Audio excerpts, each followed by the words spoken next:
né? A gente tá resgatando aquilo que só não foi possível, assim, que elas dissessem, porque não dava para ser indígena e ser cidadão brasileiro, não dava para ser indígena e sobreviver nesse território. Pesadão. 22/2/22, estamos aqui nos portais. Oi. Esse projeto tem o apoio financeiro do Prêmio Cultura na Palma da Mão, Programa Aldir Blanc, Bahia, Secretaria de Cultura, Governo do Estado da Bahia, Secretaria Especial de Cultura, Ministério do Turismo e Governo Federal. Oi para quem estou conhecendo e oi para quem já conheço também. Então, sou indígena, descendo do povo Potiguara, né, sou desse processo da retomada, desse grupo de pessoas que tiveram seus laços cortados e estão criando alternativas e possibilidades, né, de se reconectar com o seu povo, né, que canta aqui, né, uma grande referência potiguara. Sou psicóloga, né, tenho trabalhado na clínica, principalmente. Essa parte da apresentação, o que eu vou falar? Trabalho com terapias integrativas também, né, não misturo na psicologia, porque não pode, é importante falar disso, mas também trabalho com outros caminhos, né, pra gente falar de saúde, pensando na saúde contracolonial, e no geral pesquiso contra a colonialidade, assim, né? Esse é o meu grande interesse na vida, e levo muito essa perspectiva contracolonial para discutir gênero, sexualidade, afeto, relacionamentos, e sou uma pessoa não binária, mas eu prefiro contra-binária, é um nome, um apelido, uma possibilidade aí que eu desenvolvi a partir da contracolonialidade, que fala justamente dessa afronta que a gente faz à matriz colonial, né? Então, principalmente esse posicionamento de gênero, assim, que eu sinto, né? Esse combate ao gênero, a forma como o gênero foi imposto, ou ao próprio gênero, né? Eu não sei se dá pra gente falar de gênero em todos os povos, mas é uma descrição inicial. Isso, eu quero agradecer muito sua presença, e que somou muito, que foi muito importante para mim no meio da caminhada ter trombado, quer dizer, acompanhado o processo, né? Assim, acho que só para situar, eu tinha conversado com você um pouco antes, isso, né? Do perfil do Sapatão na Arte, de que eu acompanhava o Sapatão na Arte. Acompanhava sim, acompanhava. Mas eu lembro que eu fui atravessado, assim, completamente quando o Sapatão na Arte foi virando híbrida e você foi compartilhando aquelas angústias, né? A sua própria angústia com esse lugar sapatão que você estava ali transbordando e como é que ficava aquele seu momento. E aí a gente se estreitou laços e foi bem no início da pandemia. Então, todo esse processo desses 2 anos, assim, foi muito importante ter chegado em você. E a gente trocou algumas ideias nisso, dessa possibilidade também da formação da teoria e de se fortalecer através do conhecimento para encarar esses embates, essas nomeações todas e essas devolutivas que a gente faz tentando disputar esses lugares, essas palavras e tal. Só fazer esse breve lugar para a gente seguir assim. E que é massa, porque você vem desse lugar da ecology, que é esse lugar, né? Desse conhecimento que problemático e ao mesmo tempo auxilia alguns momentos e as possibilidades dessa retomada ancestral, né? Possibilidade de fazer avançar esse campo que é completamente eurocêntrico. Antes de comentar alguma coisa, eu queria agradecer também pelo convite. Estou super feliz de estar aqui, né? Participei lá no início com o projeto das máscaras, né? Foi uma alegria. Eu amo a minha máscara. Sim, eu uso usei de perfil um tempão, uso para fazer live, a foto, né, que eu mandei. Ficou mais enfeite do que de fato usando mesmo. Ficou assim uma memória desse momento, assim. Fiquei super feliz de participar. Acho que principalmente como uma forma de mostrar que meu ciclo de afetos estava se renovando, de afetos e de parcerias nas redes, porque você acompanhou também meu processo de, sei lá, né, de desilusão, de desmonte, de cancelamento, talvez essa seja a melhor palavra, cancelamento, né, que rolou lá na Sapatão nas Artes e depois híbrida. Acho que eu ficar olhando aqui, porque quebrou um espelho aqui do lado e tem gatos correndo pelo quarto. Eita. E esse próprio processo de mudança de nome já foi, assim, uma quebra muito grande. Eu parei de usar a palavra sapatão no meu perfil, no nome. Ainda uso essa palavra, ainda faz parte. Como eu circulo pelo mundo, né, da minha história, mas parei de usar tanto como um carro de frente, como eu usava antes, muito, né? Porque as pessoas chegavam no perfil falando coisas como isso aqui não é conteúdo sapatão, eu vim aqui achando que era conteúdo sapatão, e eu comecei a ficar tão frustrada que eu tava ali falando de bissexualidade, pessoas trans, discutindo masculinidade, porque assim, se me atravessa de alguma forma, eu acho que é conteúdo sapatão. Eu acho que é importante pra gente estar em contato com outros universos, e pra mim era muito óbvio que tudo isso precisava ser discutido.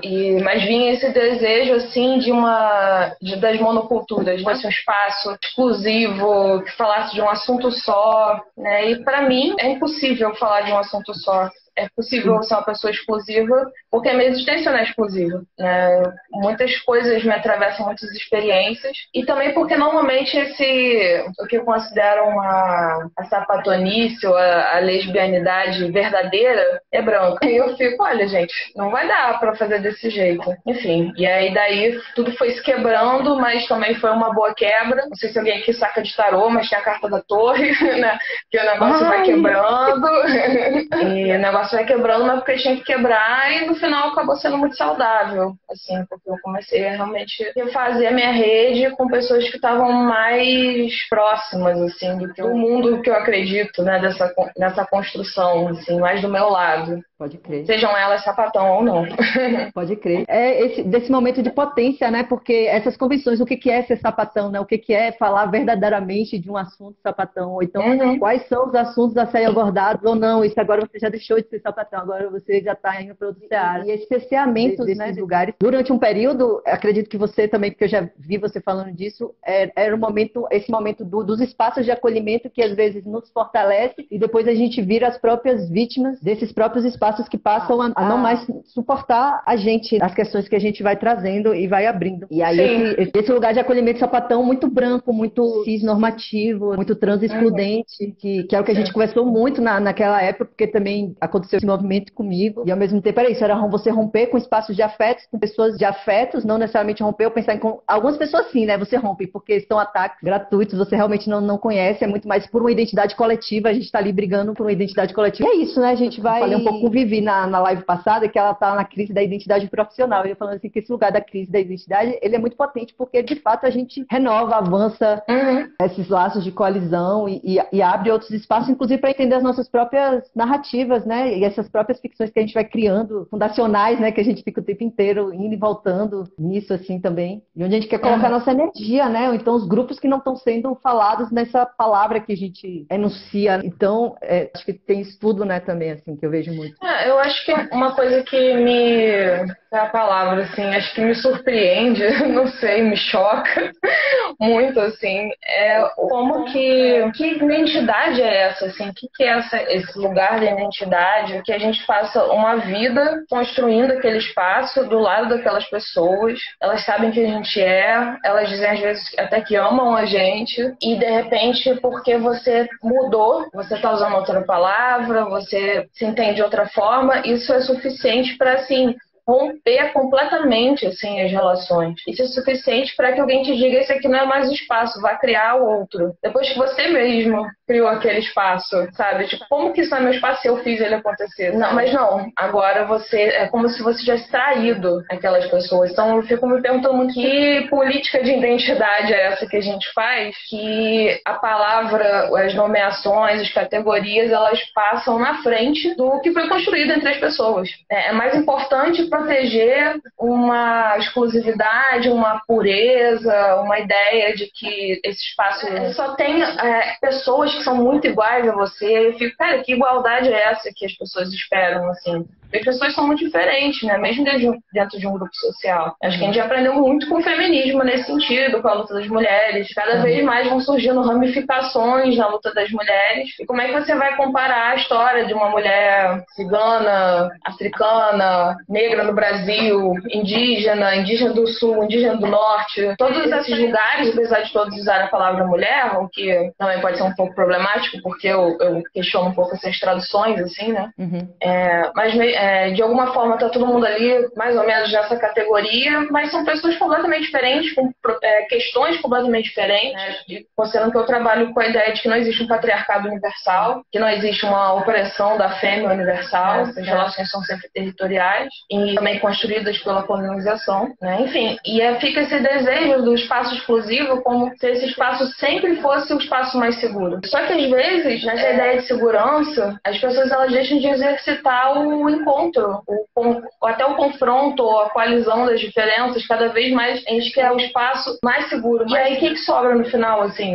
No final você acaba criando um espaço que nem você cabe, né? Pelo menos acabou sendo muito a minha experiência, assim, que eu fui me afastando de uma série de coisas, até o ponto que eu descobri que a minha rede de afeto poderia me odiar, porque eu mudei um pouco. Nem foi assim, muito, foi um pouco, né? No sentido de... Afirmar outras coisas, né? Outros lugares. Eu comecei a afirmar outras coisas, mas eu continuo sendo aquela pessoa, conheceram, com quem estudaram. Por que essa mudança é uma ameaça tão grande, né? Por que essa diversidade é uma ameaça tão grande?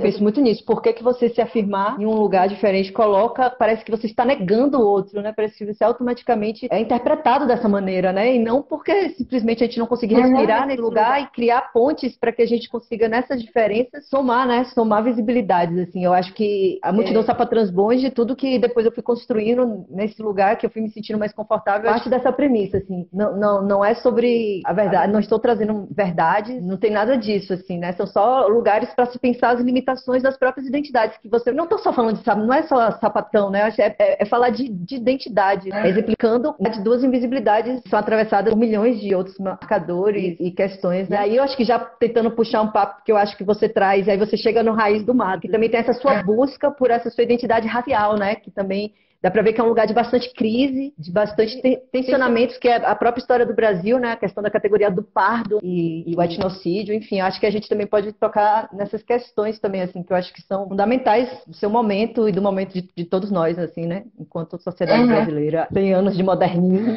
de modernidade, as artes. Vê aqui o que Mabs comentou. Sobre identidade e território. Me dei conta que não tenho identidade suficiente nem para me colocar enquanto movimento social e de políticas afirmativas, muito menos identidades hegemônicas. Acho que é um pouco essa minha sensação, assim, porque quando eu comecei a propor o contra-binário... Eu não tô te ouvindo.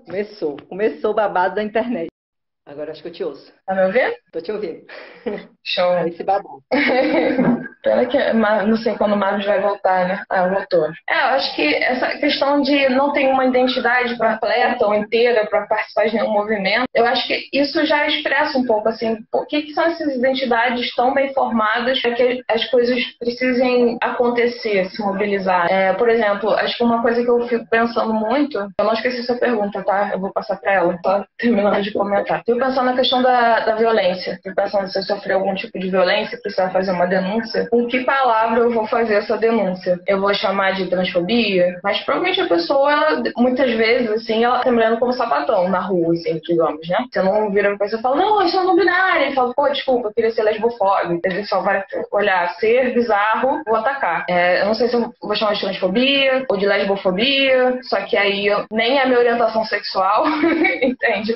E bifobia, mas a pessoa quando olhou pra mim tava pensando em bissexualidade, entende? Fica uma coisa tão... Como é que você nomeia essa violência de uma coisa que acaba sendo atravessada por tantos lugares, tantas identidades compõem, assim, né? Se foi racismo, se foi tudo junto, né? E por que eu preciso nomear isso tão especificamente para ter segurança? Isso me deixa reflexiva, assim, sabe? Por que eu preciso nomear tão especificamente qual é o tipo de sexo que eu faço para ter acesso à saúde sexual e direitos reprodutivos? Porque, por exemplo, a gente já tem pouquíssimo acesso para quem... bucetas que se relacionam com bucetas, né? Já tem pouquíssimo acesso, assim, a possibilidade de prevenção. E aí, ainda por cima, os movimentos têm uma coisa, assim, muitas vezes eu me recuso a usar o termo sexo entre pessoas com vulva. Se recusam. Eu vou chamar sempre de sexo entre mulheres. Eu fico assim, o que é mais importante? O sexo entre mulheres ou que as pessoas acessem, né? Porque eu faço sexo entre pessoas com vulva, não sexo entre mulheres. Então, é mais importante preservar o termo ou pessoas como eu, como meu companheiro, acessem saúde, né? Então, isso me deixa bem reflexivo quanto a essas identidades, né? A gente precisa ter uma coisa tão fixa para ser um movimento, para se movimentar, para acessar as coisas. Enfim. Eu acho que a gente está nesse momento da quebra, né? Isso que você falou de uma pessoa que agride na rua, ela não vai nem imaginar que você pode ser uma pessoa não binária, porque o olhar colonial, o olhar binário só vai ver homem ou mulher, sapatão ou hétero. É uma coisa assim, opa, pá. Eu acho que a gente, enquanto reorganização dessas categorias e dessas disputas todas, a gente tem que pensar realmente nessas questões e como, de fato, a gente acessar na materialidade da estrutura, né? De fato, a gente acesse uma saúde que dê conta dessa complexidade de corpos com vulva, inclusive a própria questão da maternagem, né? As pessoas da sociedade ainda só insistirem invisibilizando homens trans e pessoas transmasculinas que gestam e que precisam acessar a ginecologia, enfim. E aí isso acho que foi meio a minha crise na híbrida, na Sapatão nas Artes, que virou híbrida, que depois só parei e fiquei no resto do mato. Foi um pouco essa minha crise porque eu não sabia como fazer movimento sem pensar nesses atravessamentos, né? Eu não quero fazer um movimento sobre uma identidade só. Eu não quero fazer um movimento só sobre não binários. É importante que tenha espaços, mas não quero falar só sobre isso o tempo inteiro. É até chato, sabe? Eu quero ouvir outras coisas. É muito importante para mim estar com pessoas indígenas, ver os nossos espaços que são muito vulneráveis, são muito fragilizados, isso é fundamental, mas eu também quero ouvir outras narrativas. Eu quero saber o que as pessoas negras estão fazendo, quero saber o que o povo cigano está fazendo, quero saber o que as pessoas amarelas estão produzindo. Tudo isso torna a minha percepção interessante, mais diversa, né? Então eu não entendo assim, essa forma de fazer movimento, acho que me fere, né? E eu acho que não deixa de ser muito racista e muito etnocêntrico e muito colonial, assim, essa dificuldade de estar em contato com as diferenças, né, as alteridades. O que eu mais aprendo no movimento indígena é a coletividade, é estar junto, fazendo as coisas, construindo as coisas. Então você vai para o movimento indígena, aprende essas coisas, e aí você vai para o movimento LGBT, cada um no seu quadrado. Então eu fico, olha, tá difícil. É um dos motivos porque eu não sou tão envolvida com o movimento LGBT. Eu estudo gênero, eu pesquiso, sou ativista como dá. Mas tem muitos espaços que eu prefiro não estar. Eu não consigo circular muito bem porque parece que eles não falam muito bem a mesma língua, assim, na proposta, né? De um lado tem muitas vezes pessoas querendo definir as coisas muito bem e tem eu querendo quebrar a porra toda, as pessoas querendo quebrar a porra toda e que estão abraçando as ambiguidades, né? Eu não acho que as coisas são nada científicas, assim, né? Acho que tem uma coisa meio de criar uma ciência do gênero. Você é isso, você é... Mas eu acho que você chegou em um lugar massa de fala e de articulação de tudo isso, né? Essa possibilidade de abraçar certas ambiguidades, assim, que eu acho que a vida sempre vai trazer. E que quando você trabalha com essa ideia muito rígida, né, das identidades, quem é o quê, por que quem é o quê, tudo vai virando uma ameaça. A gente vira uma ameaça em algum momento. E não me interessa, assim, essa forma de fazer política. A ambiguidade vai estar sempre ali, sempre vai ter algo de incontrolável. Apesar de psicologia ser ciência, não quer dizer que tudo que eu me debruço precisa ser explicado cientificamente. Não dá para explicar porque alguém é trans, porque alguém, a sexualidade de alguém não tem uma comprovação científica. Por que a Terra existe, sabe? Por que a gente está no universo? São coisas que são incontroláveis e não dá para você fazer você explicar como de forma positivista, né? Eu acho que é saudável que a gente possa se lembrar disso e fazer uma política que é capaz de acolher isso, em vez de ficar criando inimigos. E esse pensamento que você está dizendo não tem nada a ver com a galera anti-ciência, né? Também é importante marcar, né? Até postei um texto esses dias sobre titular criticar a ciência não é ser anti-ciência. Porque eu acho que pode ser um pouco contraprodutivo também. Tem gente que se coloca muito contra, eu sou contra tudo que é ciência e acaba fazendo coro aos fascistas, assim, né? Eu não acho isso muito jogo, entendeu? Mas é muito importante que a gente possa diferenciar essa crítica, mesmo que seja uma crítica muito rígida à ciência, de ser anti-ciência. Da mesma forma que eu não sou anti-feminismo, mas eu tenho muitas críticas, assim, são coisas diferentes. E elas são embasadas, né, muito diferente dos anti-vacina que estão aqui na praça da minha cidade falando um monte de merda aleatória. Parte de você, que parte da gente é pra avançar, né? É pra incluir e não pra excluir, né?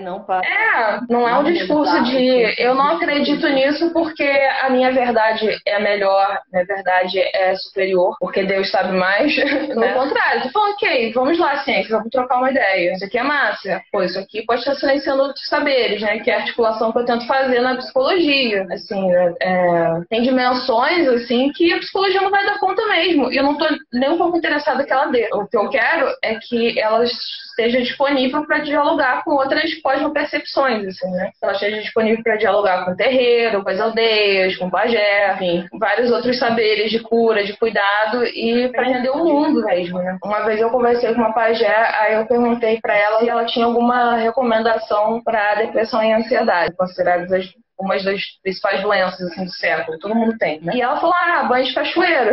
E não, tipo assim, podem até fazer um estudo científico do como que é banho na cachoeira, vai reduzir os hormônios tais, aumentar o hormônio, sei lá, né? Mas não tem uma relação linear entre curar a depressão e tomar banho de cachoeira. Assim, é outro olhar. É outra percepção. Ela fala, sai da cidade, vai resolver tudo, assim, né? São outros tempos também, né? E tudo bem. O problema, você sabe que um espaço é colonial quando tudo que não é ele é considerado uma ameaça. Tudo que não é ele é considerado um problema inferior, né? Você sabe que a psicologia está sendo colonial quando ela olha para esses saberes e pensa, uma merda, descartável, não me importo, vamos civilizar essas pessoas para elas aprenderem a pensar, né? Não serve para nada. Se algum psicólogo se der o trabalho de ouvir essas pessoas, ele é um mau psicólogo, são uma luta também, né, para que você não seja rebaixado, assim, dentro da sua categoria profissional, porque você procura dialogar com esses saberes, né, que você seja menos psicólogo, nem que eu nem ligo, assim, de ser menos psicólogo, mas que a sua prática seja deslegitimada, ou até fetichizada, né, mas nunca um saber tão legítimo quanto o saber branco, né, basicamente é isso. Esse lugar do pensamento mágico, né, ainda. E sobre o que você falou da questão da identidade racial, a identidade indígena ela é sempre étnico-racial. Eu nem uso muita palavra, eu uso a palavra identidade, eu uso pertencimento, né? Foi o que eu usei no meu TCC.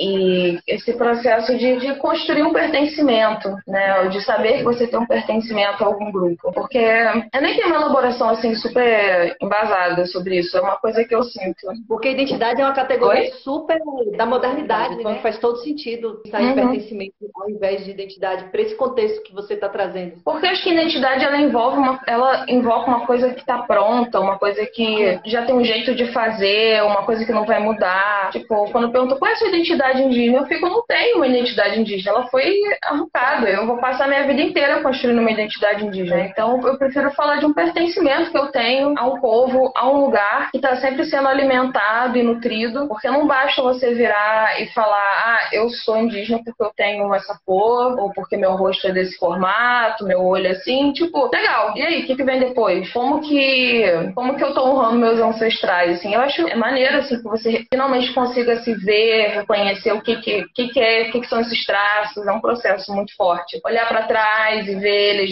no meu caso, assim, na minha mãe, na minha avó, esse reconhecimento, assim, fenotípico, que a gente chamaria de racial. Mas depois, né, isso é uma coisa muito forte no movimento indígena, essa relação com uma cultura, com uma língua, com um território. Mesmo que isso esteja rompido, você não faça nem ideia, assim, porque tem muita gente que, sabe, veio de lugares que não dá nem para traçar, assim, direito de quais povos tinha ali. Às vezes tinha muitos povos ali, é difícil saber. Você não sabe a sua etnia, mas como é que você vai trazer esse modo indígena de ser para sua vida? Você tem a comprovação social que lhe cobra o tempo inteiro, né? Se você se afirmar enquanto indígena, comprove, né? A declaração que é uma conquista histórica, coletiva, social, né? De luta, de muita luta. E aí, quando a gente se empodera nesse lugar, vem as pessoas, não, a gente precisa do seu comprovante, quase o seu RG, né? De tipo, cadê? O que te legitima? E esquece de todo esse apagamento brutal que eles mesmos construíram, né? Acho que não tem identidade, existência mais monitorada do que a indígena, assim, né? Você tem que ter zilhões de documentos, tem que nascer no território, falar a língua, ter um marco temporal que você está tentando instaurar. São todas as tentativas possíveis para arrancar esse território e eliminar, assim, essa existência, porque são anos e anos... De tempo, né? Para que no IBGE seja menos de 1%. Sim, são anos e anos de destruição, de afastamento, de etnocídio, e de repente tem que ser super puro, né? Tem que ser super raiz, assim, para ser indígena de verdade. É muito importante também que a gente respeite quem está nas aldeias, quem cresceu dentro do povo, porque essas pessoas que têm um protagonismo, assim, né, no sentido de... São essas pessoas que também vão mostrar os caminhos, eu acho, né? São elas que estão vivendo com mais força, assim, os modos indígenas. Não dá pra dizer que as pessoas não existem, né? Porque elas foram afastadas disso. Eu acho que é um pouco macabro, assim, né? E aí, o meu TCC foi sobre isso, né? Pra gente que tá afastado, que não sabe direito como voltar, não sabe como fazer, que tá longe do território, o que a gente tem, né? Quais são as opções? Então, eu vou recolher recolhendo, vou contando histórias de coletivos que eu participei. O meu desejo é passar por um mestrado e continuar recolhendo essas histórias, né? Conversar com alguns coletivos voltados para isso, assim, para retomada. Perguntar o que as pessoas estão fazendo, né, na prática, assim, como é que é a vida. E aí tem muitas possibilidades. Investir muito nessa vida coletiva, se conectar mais com a terra, estar mais envolvido em questões relacionadas ao plantio, se envolver no uso das ervas, lutar, ser antiproibicionista, estar mais próximo dos povos que estão na sua região, mesmo que não seja o seu povo, mas você fazer um mapeamento, assim, quem está ao redor, como é que você pode apoiar, como é que você pode estar junto. Qual é o sentido, assim, de você pertencer a um povo se você não está conectado com ele de alguma forma, se você não está vivendo esse modo de vida de alguma forma? Que vida é essa em que você se define só por traço, só por fenótipo? Ela é muito vazia, no final das contas, assim. Você pode passar muito... Acho que é um pouco a minha crítica, assim, a certas discussões antirracistas, né? Porque elas passam muito tempo discutindo os efeitos do racismo, como a gente sofre, o que a gente perdeu, e não sobra, às vezes, muito espaço para fazer o resgate, né? Para fazer a retomada, né? E aí, para onde a gente vai? O que sobrou? Como é que a gente resgata? Ah, mas está tudo perdido. Como é que a gente faz com tudo perdido, né? Acho que um pouco nesse lugar de o indígenofuturismo, o afrofuturismo, né? Essa junção, esse amassamento, né? Que, como a Glória Zaldúa fala, né? Pega e é tudo misturado e junto e vai criando outros caminhos, porque acho que, de novo, tem que tomar cuidado com o binário, né? Ou você é raiz, ou você virou branco. E a gente precisa desenvolver, digo, nem um terceiro caminho. Eu escrevi terceiro caminho no meu TCC, mas hoje eu já diria vários outros caminhos, né? Tipo uma raiz, assim, com várias ramificações, para que a gente, não sei, saia dessa angústia, né? Ou eu vou voltar atrás para um passado que não dá, e aí ficar tentando, sei lá, recorrendo a estereótipos do índio, tentando parecer mais. Acaba sendo uma vida muito triste, um pouco potente. Eu acho que a coisa realmente é entender esse apagamento mesmo real, há muito mais indígenas em situação urbana, de retomada, de tentar encontrar. Será que eu sou, né? Eliana Potiguara, que fala bastante, né, no livro Metade Cara e Metade. Eu ainda não li, mas eu ouvi ela falando dessa questão disso, né, da questão da quantidade de indígenas que saíram das suas zonas de aldeamento e tal, para ir em busca de trabalho, assim, com o êxodo, como aconteceu o êxodo no Brasil todo, né? Mas vários apagamentos, né, do Estado forçando as pessoas, a população indígena a se declarar parda, toda essa questão. Sim. E aí os filhos dessas pessoas que foram obrigadas a se declarar pardas, que já nasceu, tá aí agora, quando vai na árvore genealógica, não chega no indígena. E aí faz com que a gente tenha esse 1%. É muito surreal se a gente pensar em 2022, a população que se declara indígena no Brasil, é muito apagamento. É o extremo do apagamento. Assim. Tem muita luta. E esse número aumentou, né? Era 0, muito menos. Assim. A gente está tendo uma retomada, né? A gente está tendo. As pessoas que estão se declarando indígenas estão. E isso é uma discussão muito importante, né, essa questão do pardo. Infelizmente, ela não é tão popular quanto eu acho que ela deveria ser entre o pardo e o indígena. Assim, para mim é um grande mistério porque isso não é falado. Enfim, mais uma versão do etnocídio, né, de cada dia. A minha principal referência para discutir isso é um artigo da Jenny Nunes, e tem pouca produção mesmo, assim. Um texto no Medium de uma indígena chamada Laís Machacali. Mas é uma das minhas únicas referências, na verdade, sobre essa discussão, sobre como... e tem um texto, tem a Jamília Narrata, ela tem um texto também sobre o não lugar indígena e a complexidade do pardo. Acho que foi o primeiro de todos, assim, que eu li, que eu comecei a sacar o que estava rolando. O primeiro corpo a ser chamado de pardo nesse território foi o corpo indígena. Quando você vai ver as cartas dos colonizadores mandando para Portugal, eles estão chamando a gente de pardos. Fizeram pardos todos nus, né? Aquela frase famosa da carta do Pedro Vaz de Caminha. E por muito tempo continuou sendo chamado de pardo, e aí depois começou a chamar de índio. Não existia a categoria indígena, nem índio no IBGE. Quando passou-se muito tempo, índio, isso aqui. Quando a gente chegou no momento da organização social aqui, que existiu o IBGE, não existia a categoria indígena, nem índio. Existia, acho que era caboclo, mestiço, existiam outras nomeações e todos estavam a entender que indígena não era cidadão. É isso, né? Talvez se fosse filho de com um branco e tal, aí já começava a entrar nesse lugar de ser cidadão, mas indígena não era cidadão. Já era o apagamento, já queria dizer que Sim, já foi, né? isso, você já está produzindo muito registro das pessoas que não têm opção de ser indígenas, dizem outras coisas. E o pardo é uma dessas categorias mais recentes. Eu não lembro muito bem a linha cronológica, porque foi uma luta para que fosse inserida a categoria indígena. Recentemente, nem é uma coisa tão antiga assim, para que existisse a opção de indígena poder se declarar.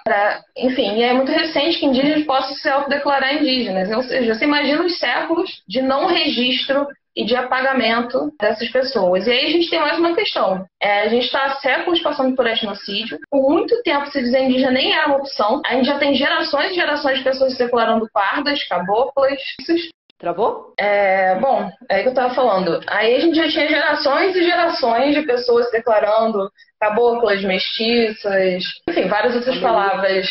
Várias outras palavras que não era indígena, tudo menos indígena. E aí, assim, para você ter uma população que vai virar e fazer um retorno, né, para ser indígena, você no mínimo precisava de alguma política pública, né, de falar sobre isso. Obviamente, isso não interessa a ninguém, né? Fortalecer o povo dono desse território, a gente vai continuar pagando. Então, nisso vai se perdendo. O Estado sabe o que faz, ele soube o que fez esse tempo todo. E a gente tem uma questão atualmente, que se você for olhar o último censo, era para ter o censo 2020, né? Mas aí não rolou e eu acho que ainda não teve desde então. Então, o último censo é de 2010. E aí a gente tem uma parcela, vai lá a quantidade racial em cada estado e tal. A quantidade de pardos é a maioria em quase todos os estados, assim, menos no sul, para variar. E aí, o movimento negro, eu não sei exatamente em que momento, porque eu não parei para estudar a fundo, faz uma leitura desses dados de que esses pardos seriam negros que não se declaram negros por X motivos. Por serem claros, o que também é uma questão de etnocídio, né, de apagamento da população negra. A questão é que nem todos nesse grupo são pessoas negras necessariamente.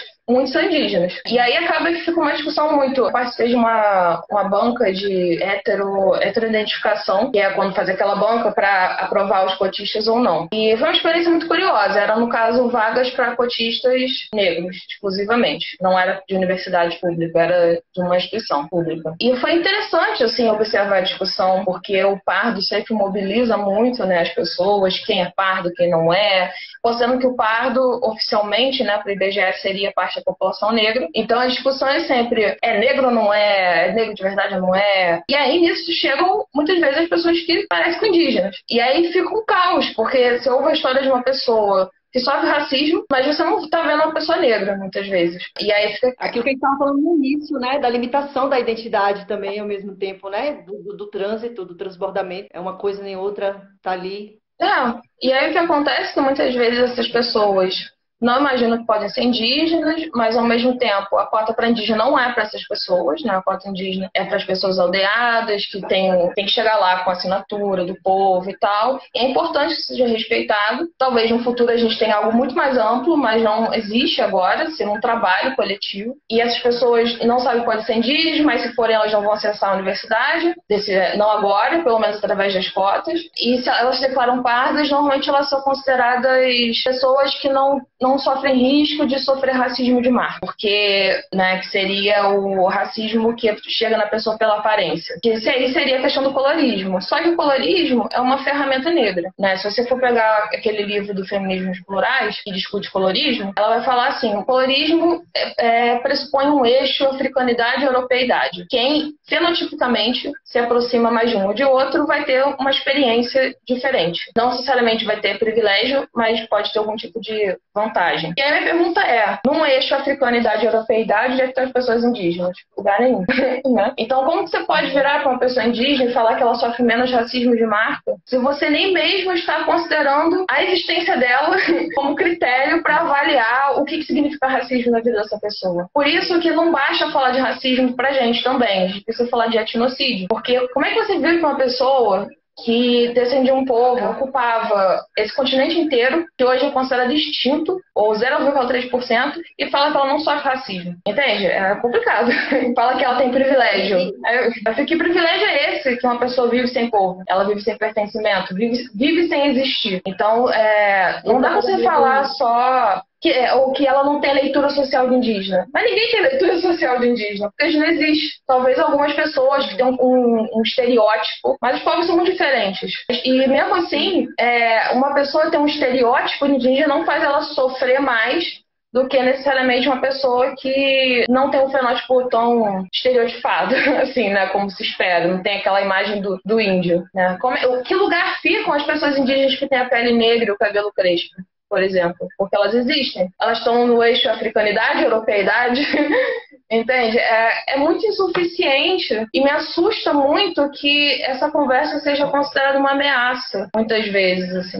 Acho que, de novo, é aquele mesmo problema do movimento LGBT que eu trouxe. E ela reforça esse papel do apagamento, né? Da pessoa que ela, imagina, com todas essas tensões, ela também não vai, uma pessoa que tem uma pele um pouco mais escura, com cabelo crespo, ela se assumir, só se ela realmente tiver o pai e a mãe realmente e morar no aldeamento, assim, mas na cidade, com todas essas tensões, é muito mais pensar e afirmar o lugar da negritude, né? Do que indígena. E eu acho que isso só vem reforçar o apagamento dos próprios, não hierarquizando nada. Eu acho que os dois lugares, assim como, né? Negros, indígenas e a questão das pessoas pobres, elas estão todo mundo assim num lugar muito complexo que precisa ser o tempo inteiro problematizado, né? Uhum. Mas os dados, esses dados de apagamentos continuados, o próprio Estado é isso, eles apagaram para ter esse menos de 1%, para agora dizer assim, não, esses indígenas que ficam, né, com esse argumento do celular, indígena com celular, indígena na cidade, não existe, porque justamente o argumento da extrema-direita do agronegócio é justamente esse, assim, né? Tipo assim, é como se os indígenas fossem uma pequena população que em lugares isolados, que estão muito bem cuidados, ali amparando e fetichizando essas existências, né?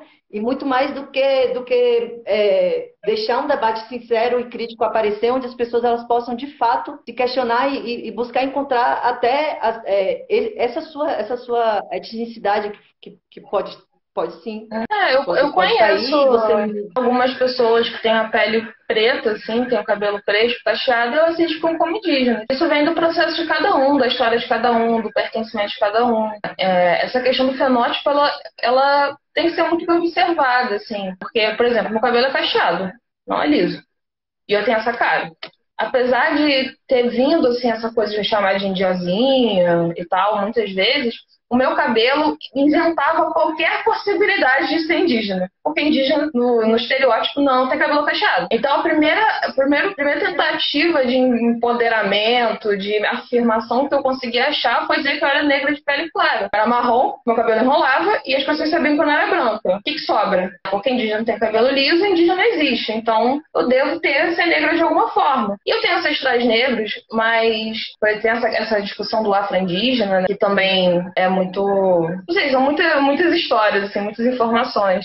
Mas foi importante para mim entender que não é porque meu cabelo enrola que eu deixo de ser indígena, e necessariamente eu sou afro, eu posso ser indígena e ser exatamente assim. E aí você vai observar aí na sua história, da sua família, seu percurso, o que você precisa afirmar. E eu fiquei assim, olha, o meu cabelo cacheado vem de um bisavô que eu não conhecia. E ao passo que eu tenho conhecimento da parte indígena da minha família já de gerações, né? Então, o que está mais forte em mim? O que está pulsando em mim? Eu sou indígena e eu tenho esse cabelo que vem de um lado negro, que é uma marca na minha história, mas eu me afirmo indígena e ok você ser indígena com essa complexidade. Acho que esse é um processo que a gente não fala sobre. Nascida no Rio de Janeiro, né? Nos anos, o quê? 90? 1990. Né? Da mesma forma que vão ter pessoas negras que vão ter ancestrais de outros lugares, vão ter famílias brancas, vão processar o que é essa uma pessoa negra que também descende de branco, é um processo complicado, mas elas falam, olha só, essa aqui é minha história, esse é o meu percurso, isso aqui que me marcou na vida, e eu sou negra, mesmo que eu não seja pura. Então, os indígenas também fazem esse processo, mas é uma história, é um assunto, né, que não circula muito, né? Eu não acho que ele é recente, mas a informação não circula, assim, né? A gente fica muito entre os nossos, quem está vivendo isso. Não ganhou, assim, um lugar nacional. O antirracismo não está discutindo isso ainda. Mas isso vai estar muito central, assim, espero, sabe? Porque a gente está tendo uma retomada indígena, as pessoas estão acordando, assim. Eu acho que essa ascensão do Bolsonaro, que foi esse genocídio, é o ápice de tudo que a gente está vivendo, mas a quantidade também de dados, né, de indígenas que já foram assassinados de Bolsonaro para cá é gigantesca, mas também o que está se falando, o que está se movimentando e mobilizando, siga, sabe? Que siga cada vez mais, porque é a gente, enquanto Brasil, com todas as nossas diferenças, de fato, abrir um debate, feridas muito profundas, né? Muito pouco tocadas mesmo, assim, porque a questão indígena sempre foi colocada no Amazonas, em lugares muito longínquos, nesse lugar que o Estado sempre quis produzir esses dados, né, desse 0, tantos por cento, do espaço dessa articulação política, não que não estavam vindo, né, porque também a gente tem a Constituição de 88, Krenak e várias galeras ali tensionando desde os anos 60, 70, né, atravessando a ditadura. Tem muita gente foda, assim, né, e eu tenho muita fé que isso vai crescer, e as pessoas estão com sede, assim, dessa informação, mas ao mesmo tempo me aterroriza, assim, né? O quanto tempo levou para começar a aparecer. Tipo, tem nesse campo da pesquisa contra-colonial, anticolonial, de pessoas que discutem colonialidade, tem textos da década de 90, 80 que não foram traduzidos até hoje. E eles não é um acaso, não é sem querer. Os textos, tipo, tem textos traduzidos da branquitude de gerações e gerações, de séculos e séculos atrás, e não tem a tradução de uma pessoa que escreveu há 30 anos atrás. Não é à toa, assim, que esses textos não são traduzidos para o português, sabe? Minhas duas principais referências para discutir colonialidade e gênero, eu comecei a ler no espanhol. Tipo, uma lançou esse ano em português, a outra eu consegui um PDF, por acaso, assim, e descobri que alguém tinha traduzido num livro. Até, tipo, eu uso as citações, assim, de uma delas para o curso, e a citação tá em espanhol, porque é o que eu tinha em espanhol, assim. Então, eu estou tendo até relendo agora em português, finalmente, para substituir as citações, talvez aprofundar um pouco, porque eu não tenho essa vivência assim, com o espanhol, para eu conseguir pegar a profundidade do texto lendo em outra língua. Então, não é por acaso que essas pessoas não foram traduzidas, não é porque elas não são boas, elas são incríveis. Talvez seja esse justamente o problema, né? Querem silenciar de qualquer forma. Mas eu tenho... Colonialidade, né? Sim, tenho fé que a sede das pessoas vai fazer as coisas andarem, né? As traduções autônomas, os movimentos que pegam e traduzem os textos. Tem aquela editora, acho que é Bolha, a Bolha, que está fazendo várias coisas. Bazar do Tempo, Padê Editorial, que estão dando o seu melhor, assim, para não deixar que a hegemonia traduza os nossos textos e seja a única produzindo, né? Sim. Sim, isso é incrível. Eu acho sua página, eu acho um super caminho para pesquisa mesmo, assim. Todas, assim, desde a híbrida, tem muito material, a Raiz do Mato também tem muito nesse sentido. Assim, quem se interessa por essas questões quer fazer ecoar e aprofundar. Ali tem muita coisa, tem muita coisa. E é isso, né? Assim, eu acho que é um florescente, né? Assim, a terra já foi jogada, adubada há 1.500 anos, né? De sementes e de adubos que estão aí. E eu acho que chegou a hora realmente da gente, enquanto sociedade, todo mundo fazer sua parte nesse sentido, de trazer para si essas questões. Eu acho que o movimento indígena ele é tão assustador para muita gente, porque ele é necessariamente anticapitalista, assim. E ele é necessariamente, qual é a palavra, assim, cultural, né? Não existe você falar de indígena sem você falar de uma cultura, de um modo de vida, que não é o branco, é muito óbvio, assim, né? Não tem como. Não tem como você falar de indígena sem falar de demarcação de terra, sem você mexer no agronegócio, sem você frustrar os capitalistas, né? É algo que mexe profundamente, assim, nas estruturas coloniais do Brasil, né? Então, não é à toa que não ganha espaço, né, na mídia, nas produções. E acho que até que não interessa as pessoas, porque é muito... Eu acho que é muito sofrido, de alguma forma, assim, também, se dar conta, assumir isso, né? Você começa a ver a violência e muita violência, assim, sabe? Em todos os lugares. Você vê violência na parede construída, assim, do apartamento. Tudo que está construído tem meio que um rastro de sangue. Então, é difícil também você falar sobre isso. E é difícil para quem violentou assumir, né? Total. E para os vários indígenas também, né, que estão nas periferias, em vários lugares da cidade também, que tiveram a vida inteira ouvindo que o índio é preguiçoso, que o índio né, indolente, que é isso, que é aquilo, assumir, não, eu sou indígena, ou lembrar assim, ah, não, meu pai, a minha avó, né, assim, então... Tipo... As pessoas não têm vontade de ser indígenas, né? Tipo, a minha geração, que já está num momento, assim, de ter orgulho das coisas, de assumir... né, que não é hegemônico, né? Mas até uma geração atrás, a minha mãe, sabe, não querem saber disso. Assim, minha mãe leu meu TCC. E depois de ler, ela falou, sou indígena, mas eu não achei nem que eu ia viver pra ver uma coisa dessa, assim, sabe? E não, a minha avó, ela já morreu, mas assim, era uma pessoa que escondia ao máximo possível quem ela era, porque ela cresceu sendo violentada por ser essa pessoa. Ela era violentada e diziam que era porque ela era índia. Né? Então, que desejo, que alegria tem em se afirmar indígena. Se você calar a boca, talvez você consiga ter um bom casamento, ter uma casa, né? Ter um emprego que te pague, enche a sua barriga. Né? O que você ganha falando que é indígena? Porrada? Mais? Sim. Né?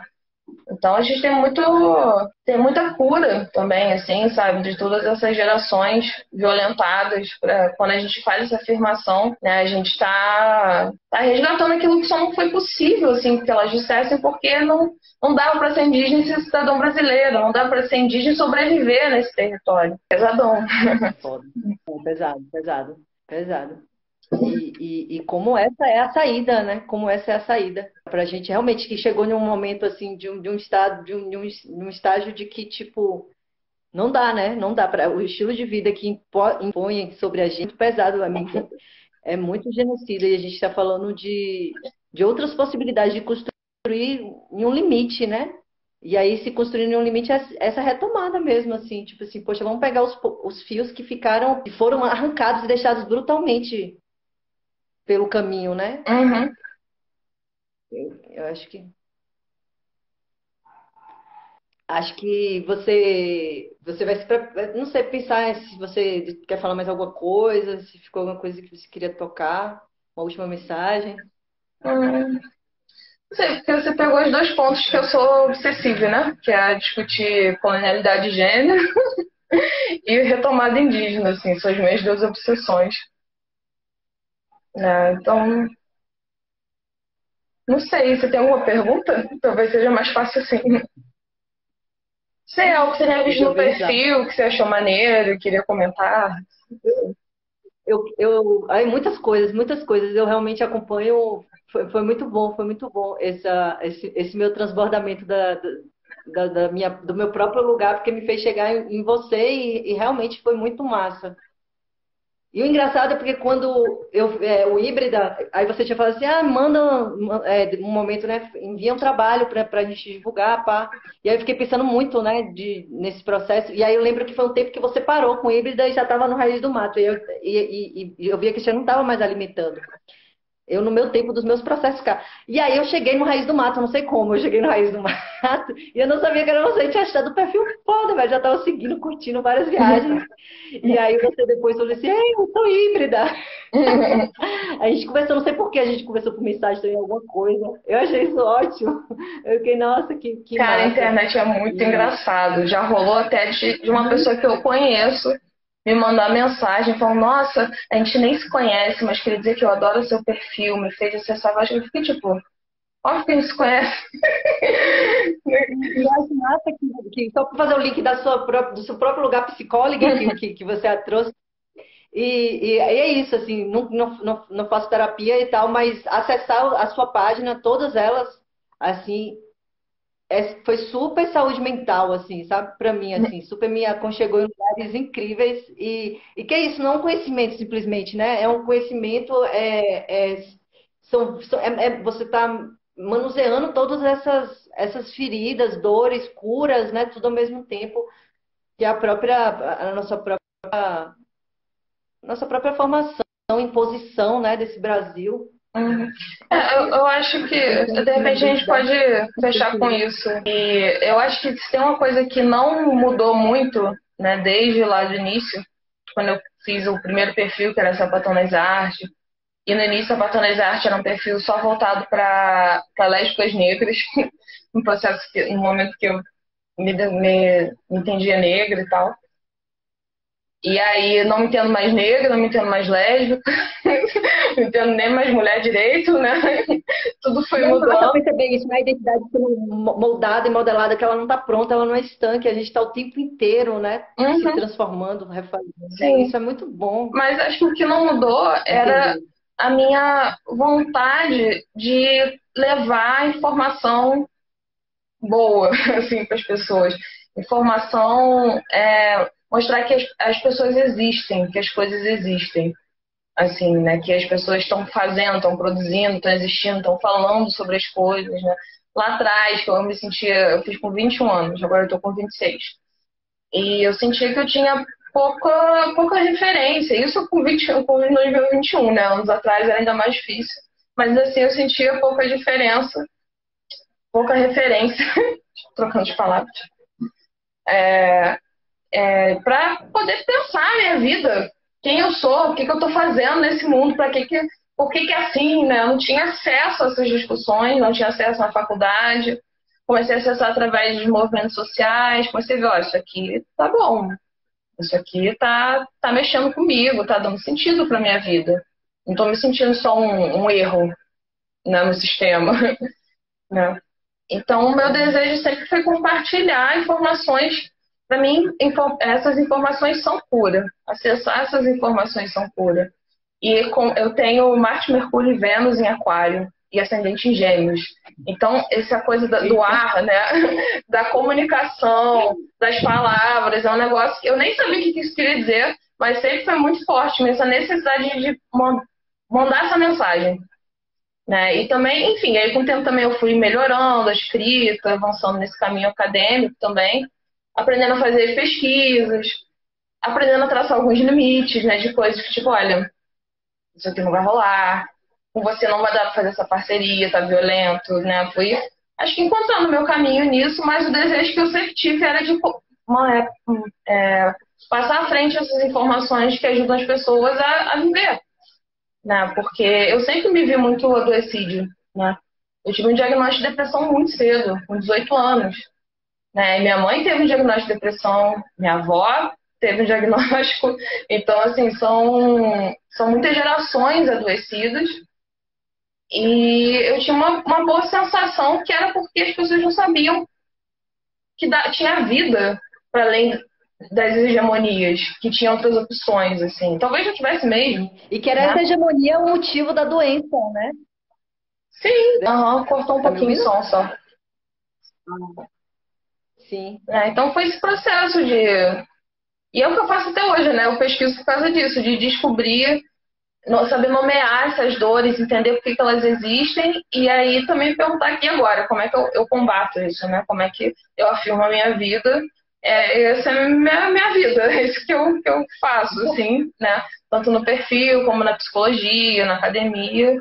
Essa é a meta, assim. E aí, deu essa merda toda, como é que a gente afirma a vida a partir disso? Como é que a gente faz movimentos que não estão mais preocupados em identidade do que ajudar as pessoas a viver, sabe? Sobreviver, entende? Como que você faz um movimento que, sei lá, não vai ajudar um homem trans a chegar no hospital e receber um cuidado, sabe? Que não se importa, né? Um movimento que não Falando nisso, a vai... gente tem que Caio Trans, né? Caio Trans Poesia, falar aqui que tá precisando Sim, de apoio.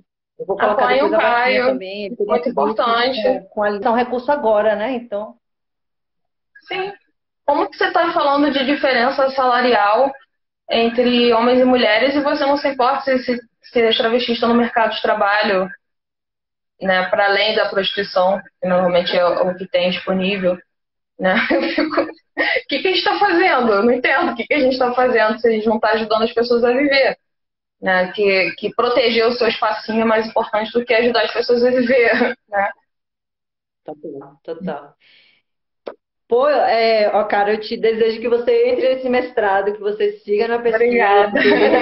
porque você é uma super pesquisadora e super, tipo assim, potente. Tudo que você conseguiu reunir, todas essas páginas, seja de conteúdo, seja de público, atrair pessoas.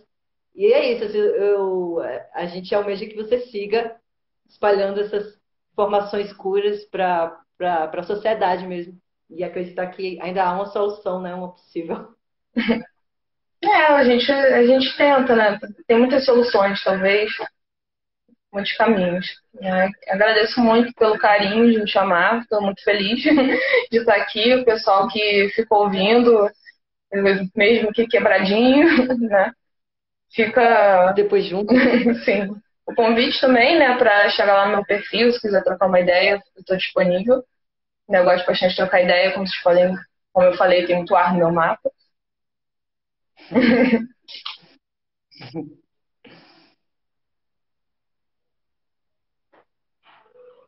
Travou? Não, o silêncio contemplativo. Que é isso, né? E Ai. na internet a gente só para se estiver travado, né? Ficar em silêncio, se olhando, é tipo, o que rolou? Não, é que eu tenho uma experiência com essa plataforma muito doida, velho. Porque eu não faço muita live, são as primeiras e tenho uma experiência muito doida. E realmente, com trava, eu fico o coração um pouco acelerado. Espero entrar presencialmente em breve, sair com você, Vitor, aí no Rio de Janeiro, onde for. Vai rolar, vai rolar. E é isso. Aí travou. Eu não te escuto. Ai, mas, ó, muita graça por toda a abertura, não só no projeto do Use Máscara Salva Transonde agora, mas desde 2020, pelo Híbrida, por Raiz no Mato. E tamo juntos. Falou, gente. Boa noite. Gosto de frisar que esse projeto tem apoio financeiro, Prêmio Cultura na Palma da Mão, Programa Aldir Blanc Bahia, Secretaria de Cultura, Governo do Estado da Bahia, Secretaria Especial de Cultura, Ministério do Turismo e Governo Federal.